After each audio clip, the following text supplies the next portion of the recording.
Thomas Guénolé, là, Thomas nous rejoint, parce que Thomas, vous êtes absolument contre les statistiques ethniques, et Robert Ménard est aussi avec nous. Bonjour Robert Ménard. Bonjour. Vous êtes pour les statistiques ethniques. Hein.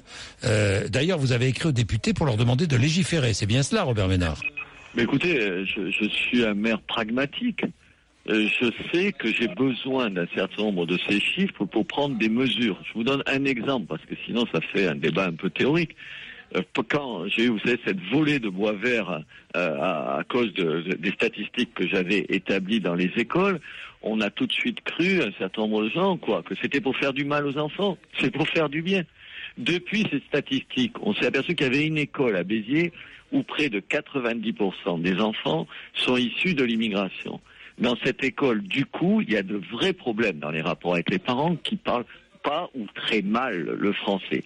Donc on a décidé à Béziers, cette école, qui est une grande école du centre-ville, trop grande, on a décidé de la séparer en 3 petites écoles pour pouvoir faire cette mixité sociale dont tellement tout le monde nous parle mais que personne ne fait, pour tenter de le faire. Parce qu'aujourd'hui, pardon Jean-Jacques, quand 90%, pour être clair, des enfants sont maghrébins, pour aller très très vite, sont maghrébins, les petits Français de souche, comme on dit, et leurs parents ne veulent plus aller dans cette école.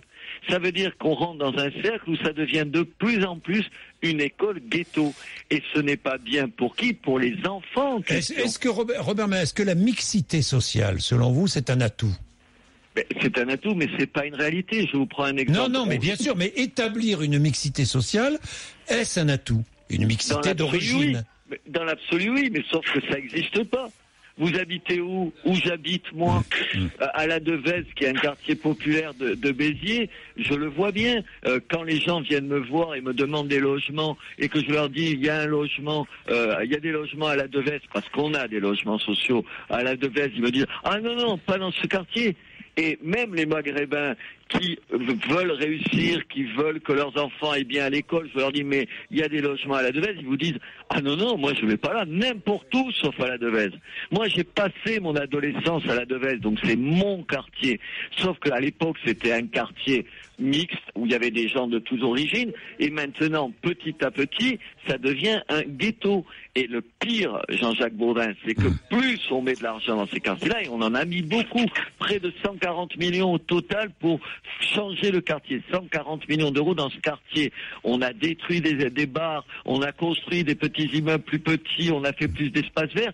Ça n'a jamais été autant un ghetto qu'aujourd'hui. La politique de la ville, elle produit exactement le contraire que ce qu'on nous propose, ce qu'on nous annonce. On nous dit, c'est pour casser les ghettos, pour faire la mixité, tout ce que vous venez de dire, le vivre ensemble et tout.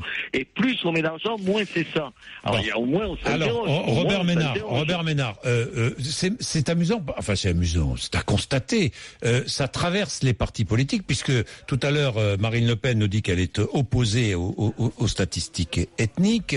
Nous avons aux Républicains des pour, des contre, les pour les statistiques ethniques, François Fillon, Alain Juppé, contre d'autres républicains.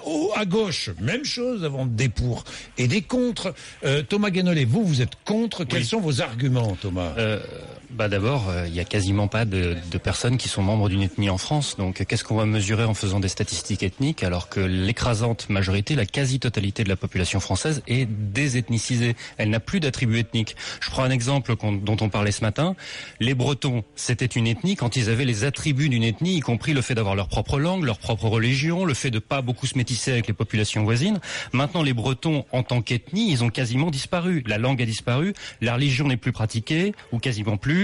Et il y a eu beaucoup de métissage avec les populations voisines. C'est-à-dire qu'on fasse des statistiques sociales. Non, je ne sais pas. Alors, pas nécessairement. Non, moi, c'est simplement que quand on dit statistiques ethniques, mais ethnie, ça veut dire quelque chose de précis. Et la quasi-totalité de la population française ne fait pas partie d'une ethnie. Par contre, c'est vrai qu'il y a une partie de la population qui est arrivée plus récemment, qui, quand elle arrive, fait partie d'une ethnie. Par exemple, on a des Bambara en France, qui est une ethnie qui vient d'Afrique. Mais pour le coup, en 2-3 générations, encore plus vite s'il y a des mariages mixtes, ça va être désethnicisé aussi, ça va se fondre dans la masse, on appelle ça l'assimilation. Et donc, le concept même d'ethnie ne tient pas la route en France. Vous allez mesurer quoi dans un pays où en réalité il n'y a pas d'ethnie? Donc appelons un chat un chat. Oui, Robert Ménard, vous allez pouvoir, oui. quand je reprends votre exemple, monsieur Ménard, on a 90% d'immigrés dans la classe, on a constaté qu'il y avait un problème sur le fait de parler français. Vous n'aviez pas besoin de passer par le recensement de la religion des gens pour faire ça. Il suffisait de faire des tests de français dans votre classe et vous arriviez au même résultat, monsieur. Attendez, ce monsieur vit où? L'assimilation, elle fonctionne en France? Mais vous n'avez pas répondu à la question, monsieur. Mais venez dans nos villes, mais vous rêvez. On parle pas des Bretons, on parle pas des Occitans, on parle pas des Corses. Enfin, le problème, il n'est pas l'identité. Alors, Robert Ménard, les problèmes d'identité en Corse sont très... Oui, d'accord. Allez, je retire les Corses pour faire plaisir à Jean-Jacques Bourdin. Non, c'est la réalité, vous le savez. Ben oui, bien sûr. Mais le problème, il n'est pas là. Qu'est-ce qu'on tourne autour du pot? Alors, le problème, il est où? Qui tourne autour du pot avec des questions terminologiques, monsieur. Attendez, on n'arrive même pas à savoir, aucun d'entre nous, là, en France, est capable de dire combien il y a d'immigrés en France, combien il y a d'immigrés de la première génération. Mais vous parliez de la couleur de peau, monsieur, je comprends pas. Mais enfin, attendez, mais arrêtez de jouer sur... Quand les types sont africains, ils sont quoi? Ils sont plutôt noirs. Laissez Robert Ménard s'exprimer. Il faut arrêter de rigoler. Enfin, parler des choses. Oui, mais Robert Ménard, pardon, Robert Ménard, mais là, je vais reprendre un argument qui est défendu par Marine Le Pen elle-même, qui dit mais un Martiniquais, un Guadeloupéen, je sais pas moi, un Réunionnais français, noir. Robert Ménard, vous le mettez où? Attendez, je vous dis pas ça. Ce que j'essaye de vous expliquer, c'est qu'il est intéressant. Pardon, quand vous êtes immigré de la première à la deuxième génération, ça concerne pas les territoires d'outre-mer. Pardon de vous le dire, je voudrais juste le préciser. Bien sûr que le problème, il est là. Alors, Marine Le Pen n'est pas d'accord avec moi, tant pis, elle n'est pas d'accord avec moi. Moi, je suis pas au Front National, pas d'accord sur tout. C'est pas très grave. Le problème, il n'est pas là. Monsieur Fillon le découvre qu'il est pour. Le problème, c'est si c'est vrai ou pas. Moi, je m'en fiche. Si les communistes sont tous d'accord, tant mieux pour les communistes et on fera un bout de chemin ensemble. Le problème, il n'est pas là. Le problème, il est concrètement. Aujourd'hui, dans nos villes, on a besoin de savoir ça. Or, on n'arrive pas à le savoir. C'est important, pas pour montrer du doigt, c'est important pour prendre les mesures nécessaires. Et oui, ça pose un problème. Et oui, il y a des gens qui sont... Je vais vous choquer, tiens. Je pense qu'il y a des gens, vous dites qu'ils sont français, oui, mais ils sont aussi français, les gens d'une partie de l'immigration arrivée et tout. C'est des Français de papier. Des Français de papier. C'est ni des Français culturellement, ni des Français de langue réellement, ni des Français d'amour de ce pays, ni des Français culturels. Non mais alors là, Robert Ménard, vous pouvez pas dire, la réalité, mais c'est tellement difficile à dire. Mais parce que vous pouvez pas jeter la suspicion comme ça sur c'est pas de la suspicion que je dis ça.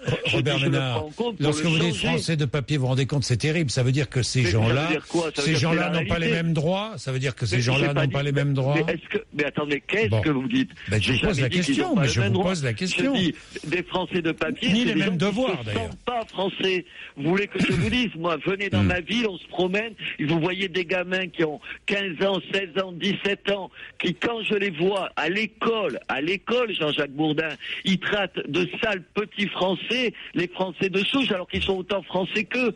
Ça veut dire qu'il y a quoi dans leur tête? C'est ça que vous voulez pas voir. C'est ça que vous entendez pas. On le sait.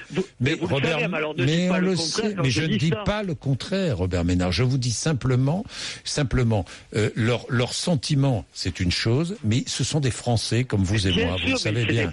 Bon, alors après, c'est à nous de les éduquer, Robert Ménard. C'est à nous de les éduquer. Mais attendez, pour pouvoir les éduquer et changer, il faut pas nier le réel. Ils sont français. Leurs parents sont français, leurs grands-parents sont français, leurs arrière-grands-parents ne l'étaient pas, et aujourd'hui ils se considèrent pas comme français, et vous me parlez de l'assimilation. Enfin, c'est qu'il y a un problème. C'est juste ça. Moi, je vous dis pas que c'est bien ou pas bien. Je vous dis, il faut savoir ce qu'il en est pour changer cette situation. Bon, donc, parce que moi, je rêve d'en faire des petits Français. Bon, alors ça veut dire que les statistiques ethniques pourraient vous aider. Voilà. Même. Ouais, Robert Ménard. C'est pour vous faire rire. Que les Gaulois sont nos ancêtres. D'ailleurs, les invasions barbares, quand j'entends les hommes politiques parler des invasions barbares, ça me fait doucement rigoler parce que les invasions barbares, à l'époque de l'Empire Romains, c'était des Francs, c'était des Goths, et finalement, ce sont eux qui ont fondé la France. Hein. Attendez, à Roncevaux, c'était pas des Sarrasins qui tuent les hommes de Charles Martel, c'est des Basques. Vous voyez, donc. Beryl, vous voulez ajouter quelque chose? Thomas Guénolé, vite, parce que j'ai Samir, et ensuite, il faut faire une pub. Oui. Deux choses rapidement. Robert Ménard a parlé donc du fait de recenser finalement les musulmans dans une salle de classe pour en déduire qu'il y a des problèmes de langue.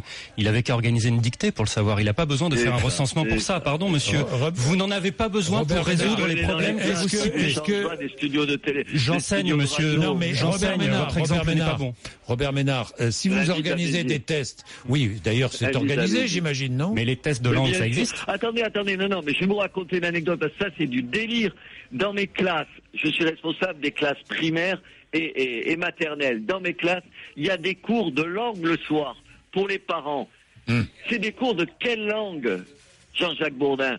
Vous vous dites peut-être le français pour que la maman, elle comprenne les devoirs. Non, c'est des cours d'arabe et de turc. Pardon de vous dire que ce serait un peu plus utile de faire des cours de français pour ces parents-là. Mais non, au nom du lien avec le pays d'origine, on réserve les classes, d'ailleurs je peux pas dire non, donc c'est l'éducation nationale qui le fait, pour apprendre le turc et l'arabe, d'ailleurs, pardon, à des mamans qui parlent turc et arabe. Mais passons sur ce détail-là. Non, l'intégration, ce serait pas mieux l'assimilation de leur apprendre le français? Bien, Robert Ménard, merci. Bien, Robert Ménard, merci.